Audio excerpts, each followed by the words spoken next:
Billions of dollars have been added to business costs over the past 8 years or so. Becky has a question, Mr. Trump. Mr. Trump, Hi, Mr. Trump. You referred to what Mark Weinberger was just saying right before you were on, the global head of Ernst & Young. And part of what he was saying is that he doesn't hear it from either candidate. He didn't endorse one candidate or the other, but he said that the business community is concerned because they're not hearing enough about things like trade or immigration, or at least they're not hearing things that they want to hear. How do you reassure some of those global leaders that it is something that you're working on and you'll have policies that will reflect what they want to see?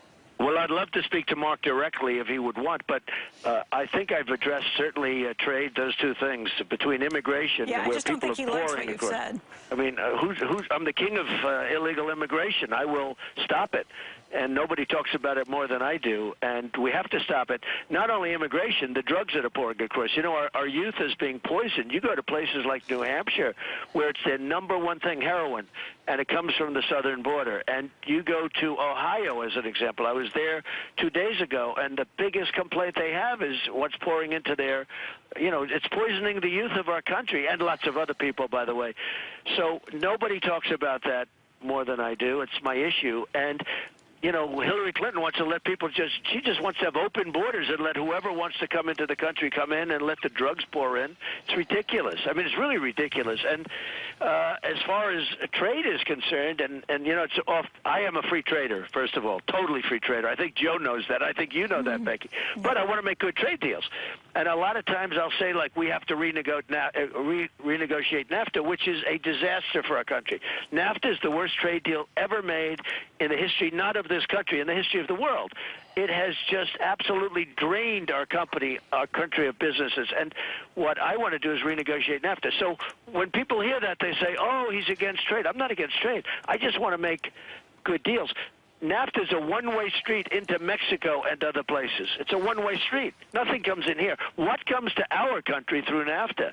It's a one-way street to the poorhouse. And I have to tell you, we're losing our businesses on a daily basis going into different countries, but Mexico is like the eighth wonder of the world. And I told you, I have a friend who builds plants. He builds big plants. He tells me the plants he's building in Mexico are unbelievable, what's happening. And then I said, how are we doing in the United States? He goes, not so good. It's terrible. So I want to renegotiate trade deals and make them great. I better make the trade deals great. Speaking of Mexico, people should be happy about that, not upset about it. Speaking of Mexico, your recent visit there afterwards, the finance minister there, Luis Videgaray, resigned and stepped down in what was seen as a huge hit to the president there. He was a guy who was educated in the United States, and if you talk to American business leaders, was really paving the way for more American investment in Mexico and some cross-work back and forth. Are you sorry to see him go? I am. Luis is a great guy. Luis said that, Mr. Trump is doing very well in this campaign. As you know, we're really doing well now, and we're doing well in the swing states. We're leading in many polls, and we're leading in the overall poll. CNN just came out with a number that I'm leading by 2 points overall. We're doing very well, and I think we're going to start to do even beyond that. We have a tremendous schedule to go, and even today I'm going to 3 different states. So, Luis saw that, and he wanted to arrange a meeting, and I think it was a very positive meeting. I think they lost a tremendous talent with him, and I believe he'll be back in Mexico. I really do. I think he'll be back at a high level. He is a really good guy and a really good talent, and I think that I think he probably got a lot of publicity. It was certainly good for our country, the meeting I had. I think it was very good for the United States. Perhaps it wasn't perfect for Mexico, but Mexico has to also understand it is not a one-way street. We have to get something out of these deals also. We're getting nothing. When shifting gears to our bread and butter, Mr. Trump, that is business issues in the Fed. We're so obsessed with the Fed. You made some comments a week or two ago about artificial markets. The first time, maybe 3 or 4 months ago when we talked about it, as a real estate guy, you said, geez, I like low interest rates. Low interest rates are great. I think I don't know whether your position shifted a little because the Fed has been at zero for so long that everybody's wondering, you know, it doesn't seem to be doing that much. Are there negative effects? And you sort of, I don't know, don't want to speak for you, but did you come to the conclusion that maybe you can't stay at zero forever? And what do you think they should do in September? Well, it's staying at zero because she's obviously political, and she's doing what Obama wants her to do. And I know that's not supposed to be the way it is, but that's why it's low, because as soon as they go up, your stock market's going to go way down, most likely or possibly. And don't forget, I called Brexit. I did a lot of calling. And what they're doing is, you know, I believe it's a false market because money is essentially free. I don't even invest in the stock market, and I think you saw the stocks I bought. I bought a lot of stock. I'm not a stock market guy, and I bought it because it's like I didn't use borrowed money when I invested, but it's like free money.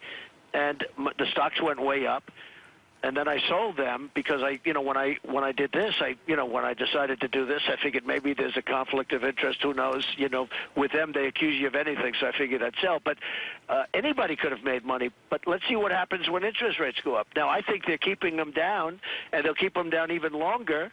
And any increase at all will be a very, very small increase, Joe, because, you know, they want to keep the market up so that Obama goes out and let the new guy, whoever that new, let's call it the new guy, okay, because I like the sound of that much better, but that the new person that becomes president, let him raise interest rates or her raise interest rates, and watch what happens to the stock market when that happens, okay?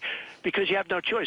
And you know, the people that were hurt the worst are people that saved their money all their lives and thought they were going to live off their interest, and those people are getting just absolutely creamed. In other words, the ones that did it right, they saved their money, they cut down on their mortgages, they did all of the things, they did everything exactly right, and now they're getting practically zero interest on the money that they worked so hard for over 40 years.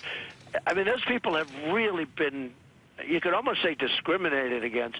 No, the interest rates are kept down by President Obama. I have no doubt that that's the reason that they are being kept down. Now, as a real estate person, I love it, but I'm not really, you know, for the last 14 months, I haven't been exactly active in this. I do run my business, and I do spend a lot of time on my business. I have to be honest with you, because I'm running both a campaign and I'm running a business, which is not so easy. But, you know, I certainly haven't done as many deals as I would normally do. But I love low interest rates.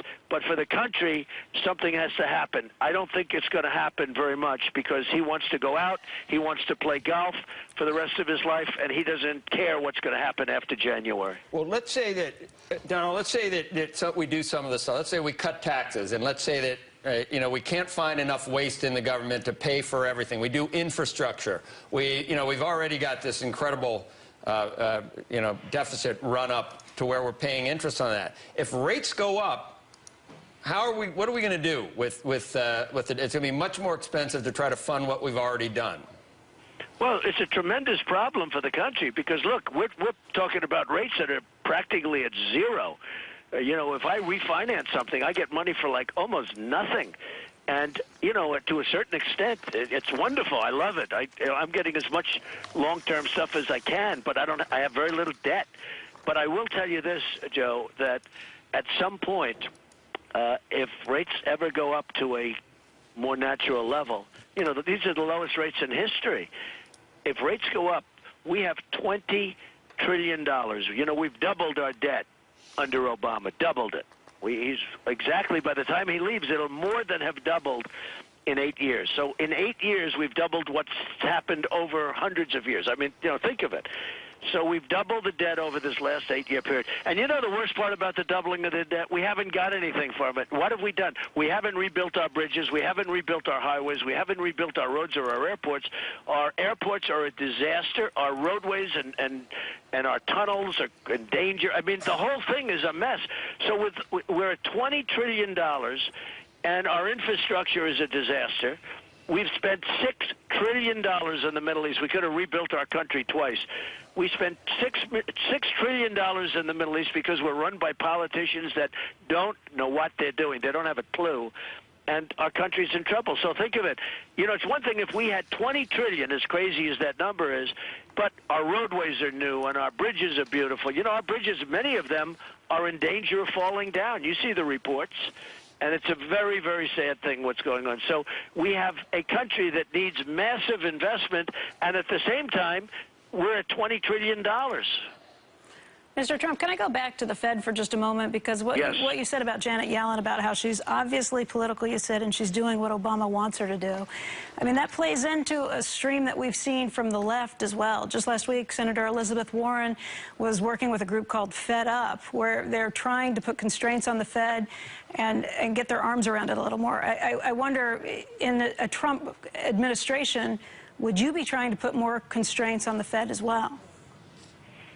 Well, what I'd want to do is have a policy. I wouldn't go by what Pocahontas wants you to do, because her agenda is obvious. I mean, she's a disaster. She's also one of the least effective senators in the United States Senate. Nobody really understands that, but she's done nothing. But I would want to have a policy where we can start to at least gently reduce debt. We can get things under control, because right now it's not under control. What happens if interest rates go up, fairly substantially? And with all of the money we have and we are borrowing, you know what that does to our balance sheet? No, I mean, obviously. That's It's a cost huge, that's beyond belief. Everybody's figuring these crazy low interest rates. Well, they're not always going to be this way. Right. And it won't be able to be this way because of market and market competition. And what's going to happen when interest rates go up? And they could go up. Hey, I was there with Jimmy Carter, where interest rates, I think the prime rate went to 21 or 22%. You're probably too young to remember those days. No, I remember. My parents had a crazy high, like 18% mortgage rate at one point. It was insane. I mean, it was, but I saw it, 21%. Yeah. I think the prime rate went to 21%. So, you think that can never happen again. It's like the baseball players, they have a good season, and then they go out and they live like they're going to have their season for the rest of their lives, and it doesn't work out that way. That's what we're doing. We're living like we're going to have no interest rate, because we're paying almost no interest. That's, the numbers are so low. Now, she's keeping them artificially low to get Obama retired. Watch what's going to happen afterwards. It's a very serious problem. And I think it's very political. I think she's very political. And to a certain extent, I think she should be ashamed of herself. But this gets to the question of the question of Fed independence. I mean, we have this notion that the Federal Reserve operates independently from the administration, from Congress, and there are questions on all sides surrounding the Fed right now about people who think that they are not, and finding ways to do that. I guess the question of Fed independence is the biggest one I have. Well, I used to think that the Justice Department worked independently also, and I used to think that the FBI was independent also, but that's obviously not possible because Hillary Clinton is guilty as hell, and everybody knows it. Any third-rate lawyer will tell you that. I mean, it's obvious. Just all you have to do is read and watch. So I used to think they were independent. I used to hope that the Fed was independent, and the Fed is obviously not independent. It's obviously not even close to being independent. I guess you saw the market reaction to Brexit was not what any economist expected. In fact, Christine Lagarde, Mr. Trump, said that she's talked to all the best economists in the world, and it was going to be an unmitigated disaster if Britain voted to leave. And instead, I mean, not only has the stock market done better, but a lot of the economic metrics have improved there, and because of the weaker pound and everything else. Is that, do you think, an indication that maybe, I mean, globalization is important, but then again, so is looking out for number one, in this case, whether it's Britain or the United States? Maybe there is something to that. Well, they call me Mr. Brexit over there, so we'll see what happens. I will tell you, I predicted, I called that. I took such heat, Joe, you wouldn't believe it. But I said, I think it's going to pass because I own Turnberry in Scotland, and I own a lot of other property in UK. And they asked me 2 weeks before when it wasn't fashionable, and I said, no, I think it's going to pass because the people want independence. They're tired of taking in people from other countries that, potentially want to blow them up. And the people of the UK were very, very smart, and it passed, and I thought it would pass. And Obama said if it passes, they're getting to the back of the line, which I actually think helped it pass, if you want to know the truth. But that's the way it is. They wanted independence. I think it was very smart. And I think UK is going to do better because of it, because the whole thing with tying it all up like that, it's been a terrible thing. I needed certain approvals on a job, and I could get them from the country, but I couldn't get them nationally. It was impossible to get anything approved. It was horrible. And they wanted the UK taken today. It would do even better. They're very happy about it. And I, as an investor over there, big investor over there, having tremendous properties over there, I like it better. You made some comments about the president's recent trip to Asia as well, in terms of, I don't know, it not being as maybe well received as the head of the the leader of the free world should be. Any additional comments on that? Well, when you say well received, they wouldn't even give him a stare to get out of the plane, Joe. That's called not so well received. I mean, the guy couldn't get out of the airplane. This is the first time that the great Air Force One, with its incredible history, has landed where they wouldn't give him stairs to get out of his airplane, okay? It was terrible. He had to get out of the they call it the mechanic stairs. That's the stairs they use to fix the plane, when somebody has to run up and fix a light bulb, right? So this is our president. And by the way, shortly before, they showed other heads of state from other countries coming down on these magnificent stairways with red carpet. He came down on the mechanic stair. And don't forget, when he landed in Cuba, Castro wasn't there to greet him. When he landed in Saudi Arabia, no high officials were there to greet him. Now, the difference between me and him, if I would have landed in Cuba, first of all, I would have made a much better deal than he made, but that's okay. And if somebody top wasn't there to greet, not me, but our nation, because it's really our nation, I would have told the captain, close up the doors, let's go back to Washington. And the same thing with Saudi Arabia. And frankly, the same thing with China. I've never seen anything like it. They were standing there. They would not provide them with a stair, and his people were fighting on the runway with the Chinese officials. You saw that. What a sign of total disrespect. It's like the Iranians running their little boats all around our destroyers and making crude gestures at our sailors. It's like that. And, you say, how does this happen? Or like the Iranians where they captured our 10 sailors, Joe, and they wouldn't have ever given them back unless, the only problem was the money started pouring in, so they had to give them back because they wanted the $150 billion, which payments started 2 days after that. So obviously they gave them back only for that reason. If it weren't for that, they would have kept them, they'd still be there. So there's a great lack of respect. But what I saw in China, where they wouldn't provide stairs coming out of Air Force One, they wouldn't do it. It was, to me, incredible. Mr. Trump, you're known as a great negotiator with the art of the deal. You've mentioned yourself that you would negotiate better terms in a lot of these deals. I wonder what you would do about North Korea, because after this latest nuclear bomb that they've set off, the latest I read this morning was that the North Koreans are saying that this is laughable, the idea of additional sanctions. How would you get a better deal when you're potentially dealing with a madman? Well, we're dealing with a man who is got some difficulties. There's no question about it. But I will say this. Look, China has tremendous power over North Korea, tremendous power.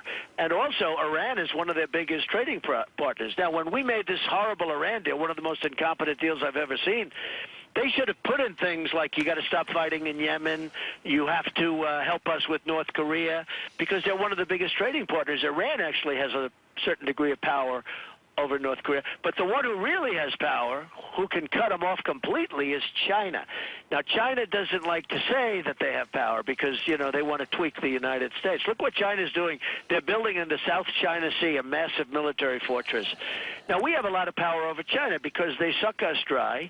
They take out, and I like the Chinese. Look, I have the biggest bank in the world as my tenant and all of the different things. I mean, I have great relationships with China. And they know what I say is true. In fact, this tenant just renewed their lease. I couldn't believe it. Actually, I figured, they'd never, why would they renew their lease with me, right? But they just renewed their lease. They obviously like the building. But, we have tremendous power over China because they suck so much money out of the United States. We should get China to fix that problem. We should use our economic power, because without us, China would be in serious trouble. They take tremendous amounts of dollars out of the United States. Without us, China would be in tremendous problem, and we should be able to do that. But we don't have leadership. We don't have the people that can get them to do that. And when you ask the Chinese, oh, well, we don't want to get involved, okay? They don't want to get involved. Well, in the meantime, this guy is developing the real deal. You know, 2 years ago they were saying, oh, he couldn't lift off the rocket ships. Well, now they're the real deal, and it's getting better and better all the time. And he's, I think, being helped by Iran. Okay, I think they're being helped by Iran. But you look at their technology, and it's getting better all the time. And something damn well better be done fairly soon, because once he's set, you know, as you say, he may be or he may not be a madman, but he's got evil intentions. There's no question about it. You know, when you refer to China, they are sucking a lot out of us in terms of the economy, but they also own, I believe, the largest percentage of our debt. So they have a big chit with us as well, something like $1.2 trillion. Well, it's all the more power we have over them, okay? We have more power. Because of that, we have more power over them. You do understand that, right, Becky? Because of the idea that if you owe the bank $100, they owe you. If you owe them. Look, we owe China $2 trillion, okay? Yeah. $2 trillion. I mean, hard to believe, but that's what it is. Think of it. They suck the blood out of us, and we owe them money. That's a hard one to do. They're magicians. Right? They take our money out, and we owe them money on top of it. Right. So I call them great magicians. But we wouldn't default on that debt. I mean, that's U.S. sovereign debt. No, you're not going to default on that debt, but we have a lot of power. Yeah. We have a lot of power. No, we would not default on the debt, although you could make the case. I mean, China's defaulted with us because if you look at what they're doing with intellectual property, $300 billion a year. I mean, you look at what they're doing with the way they steal our intellectual property, our intellectual rights. I mean, it's crazy what they're doing. I mean, you know, there's like no laws that pertain to them. So you could certainly make a case in a court. What they have done to us is incredible. We don't have, and then they come over and they get state dinners. Okay, we give them state dinners. We're looking. It's a very sad thing. How China has out-negotiated us. It's very sad. China could solve the problem we have with North Korea in one day if they wanted to. So we got a couple more. Well, I don't know how much time we have left, but I want to talk about the debates and how you're prepping for those, whether you like the moderators that are selected. And you know, I'd like to see what we've been talking about, you know, instead of, you know, maybe ad hominem stuff that we're probably going to get, Mr. Trump, but it'd be great to have some discussion we just had. Real quickly, in the Wall Street Journal. So the Wall Street Journal isn't, you know, if you're going to get a somewhat objective treatment, I figure you're going to have to look here. But the headline today, are Clinton and Trump healthy enough to serve? So at least they addressed the Clinton issue, but they had to throw you in there too as well. Would you release? Yeah, exactly. Would you release your full health records if she releases her? Well, Joe, you know what I did? You'll be very proud of me. I saw what was going on with her, and I said, you know, I'm going to go do something. And I actually took a physical last week, and we'll probably, I guess this week we announced the results of it. They come in. I did pretty much the whole deal. And because I think we should. I think we should do that. And so I'll be announcing, sometime during the week, I'll be handing out a paper with very large numbers of very detailed, hopefully good statistics. I mean, you know, I feel very confident. Otherwise, I probably wouldn't be telling you I did this, right? But I'll be releasing something this week in great detail as to a physical. I like that. As far as the debates are concerned, you know, the system is being gamed because everybody said that I won the debate, you know, the so-called forum that your group put on. But they all said I won and that Matt Lauer was easy on me. Well, he wasn't. I thought he was very professional. I have to be honest. I think he's been treated very unfairly. But they all said that I won. And what they're doing is they're gaming the system so that when I go into the debate, I'm going to get be treated very, very unfairly by the moderators. So, I mean, I can see this is no different than the great Bobby Knight, who I'm a big fan of, and he endorsed me, and boy, did that mean a lot for Indiana, because I won in a landslide after getting Bobby Knight's endorsement. But Bobby would do numbers on the referee, and toward the end of the game, they would just sort of, you know, maybe subconsciously, they'd give him the calls. And, you know, he was a master at it. Well, they're doing the same thing now. They're saying about how Matt Lauer was nice to try. He wasn't nice to me. He was tough on me. He gave me tough. I answered him better than she did. The fact is that they're gaming the system. And I think maybe we should have no moderator. Let Hillary and I sit there and just debate, because I think the system is being rigged, so it's going to be a very unfair debate.